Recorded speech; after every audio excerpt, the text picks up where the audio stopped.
Hello friends. शहंशाह या राजा बनने के लिए कभी कभी हमें गुलामों की तरह मेहनत करनी पड़ती है। आज के इस वीडियो में हम ऐसी ही एक सक्सेस स्टोरी के बारे में बात करेंगे जिनकी कहानी पूरी दुनिया को सीख देती है कि अपने लक्ष्य को हासिल करने के लिए जीवन में चाहे कितनी भी मुसीबतों या मजदूरी करनी पड़े, अगर शहंशाह बनना है तो सारी मुसीबतें आ जाए, पर यदि आपकी सोच पक्की है और मन में हार न मानने का इरादा है तो जीवन में आप उस लक्ष्य को हासिल कर सकते हैं। तो हम इस स्टोरी में जानेंगे सुदीप दत्ता के real life motivation success story के बारे में, जो कि महज 17 साल की उम्र में परिवार के लालन पोषण के लिए दोस्तों और रिश्तेदारों की सलाह पर मुंबई जाने का फैसला किया, जहां उन्होंने 15 रुपए मजदूरी से 1600 करोड़ रुपए का सफर कैसे तय करते हैं, हम इस स्टोरी में जानेंगे। सुदीप दत्ता का जन्म पश्चिम बंगाल के दुर्गापुर जिले के एक छोटे से गांव में हुआ था। उनके पिता भारतीय फौज में थे। साल 1971 में भारत पाकिस्तान की लड़ाई में उनके पिता को गोली लग गई और साथ में लकवा भी मार गया। अब पूरा घर उनके बड़े भाई पर निर्भर था और उनके बड़े भाई ने मेहनत करके परिवार का पालन पोषण शुरू कर दिया। लेकिन कुछ समय बाद बड़े भाई की स्वास्थ्य बिगड़ने के कारण बीमार रहने लगे। घर वालों की आर्थिक स्थिति अच्छी ना होने के कारण भाई का इलाज नहीं हो पाया और उनकी मौत हो गई। सुदीप दत्ता के परिवार की मुसीबत यहीं खत्म होने वाली नहीं थी। बेटे की मौत का सदमा बीमार पिता भी नहीं झेल पाए और उनका भी निधन हो गया। आखिरकार घर में इस सिचुएशन के चलते सुदीप दत्ता ने 12वीं करके महज 17 साल की आयु के उम्र में परिवार के लालन पोषण के लिए दोस्तों और रिश्तेदारों की सलाह पर मुंबई जाने का निर्णय किया। सुदीप दत्ता परिवार के 7 सदस्यों का पेट पालने की खातिर काम की तलाश में मुंबई पहुंच गए। वहां उन्होंने रोज 15 रुपए की दिहाड़ी एक पैकेजिंग कंपनी में पैकिंग, लोडिंग और डिलीवरिंग का कार्य करना शुरू किया।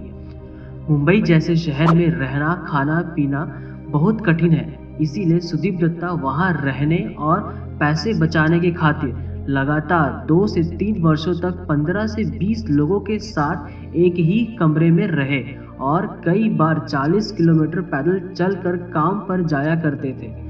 इस बीच वो कंपनियों के कामकाज और कार्य करने के तरीकों को भी अच्छी जानकारी रखने लगे थे। सुदीप दत्ता के जीवन में यू टर्न तब आया जब जिस कंपनी में वो काम कर रहे थे वो कुछ वर्षों के बाद घाटे के कारण बंद होने के कगार पर आ गई थी।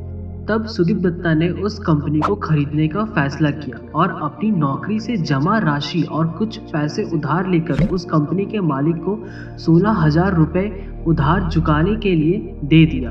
पैसे कम पड़ने पर कंपनी के मालिक को अगले 2 वर्षों तक कंपनी से होने वाले मुनाफे को देने का भी वादा करके उसके मालिक बन गए। इसके बाद उन्होंने अपनी कंपनी के प्रोडक्ट की क्वालिटी में लगातार मार्केट की सर्कमस्टेंसेस के अकॉर्डिंगली सुधार किया और कई छोटे कंपनियों के ऑर्डर भी हासिल किए। एट लास्ट उनकी मेहनत रंग लाने लगी और जिस इंडस्ट्री में जिंदल लिमिटेड और इंडियन फॉयल जैसी कंपनी का दबदबा माना जाता था, उस इंडस्ट्री में उनकी company ESSDEE aluminium private limited को सन फार्मा और नेस्ले जैसी बड़ी कंपनियों के ऑर्डर मिलने लग गए।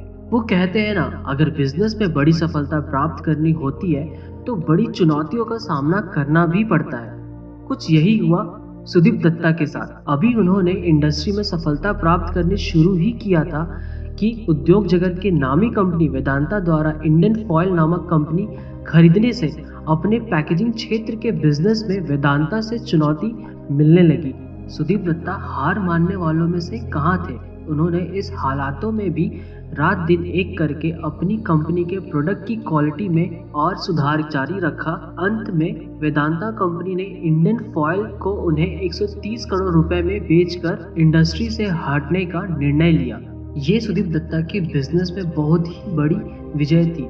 इसके बाद उन्होंने लगातार अपनी कंपनियों को नए आयाम दिलाने और फार्मा कंपनी के बीच अपनी कंपनी SD एल्यूमिनियम की बहुत बेहतर और बड़ी पहचान बनाई। यही नहीं, वर्ष 1998-2000 में उन्होंने अपनी कंपनी के पूरे देश के विभिन्न शहरों में 20 प्रोडक्शन यूनिट भी स्थापित किया। ESSDEE aluminium private limited Bombay stock exchange और नेशनल स्टॉक एक्सचेंज पर भी लिस्टेड है। सुदीप दत्ता की पत्नी का नाम आरती दत्ता है और उनके 2 बच्चे भी हैं। उन्होंने गरीब और जरूरतमंदों की सहायता के लिए सुदीप दत्ता फाउंडेशन की भी स्थापना की है। कई लोग सुदीप दत्ता को पैकेजिंग इंडस्ट्री का नारायण मूर्ति भी कहते हैं। आज उनकी company ESSDE aluminium private limited का कारोबार 1600 करोड़ रुपए को पार कर चुका है और उनका लक्ष्य अपनी कंपनी को वर्ल्ड की टॉप कंपनियों की लिस्ट में शुमार करने का है। तो देखा आपने, सुदीप दत्ता ने अपने इरादों और जुनून से जीवन की नई ऊंचाइयों को प्राप्त किया और पूरे समाज के लिए एक मिसाल पेश किया। आपको ये वीडियो कैसा लगा मुझे कमेंट करके बताइए। अगर आपको ये वीडियो अच्छा लगा तो प्लीज़ इसे लाइक कीजिए, सब्सक्राइब कीजिए मेरे चैनल को और मुझे मोटिवेट कीजिए ताकि मैं आपके लिए और ऐसे वीडियो बना सकूं।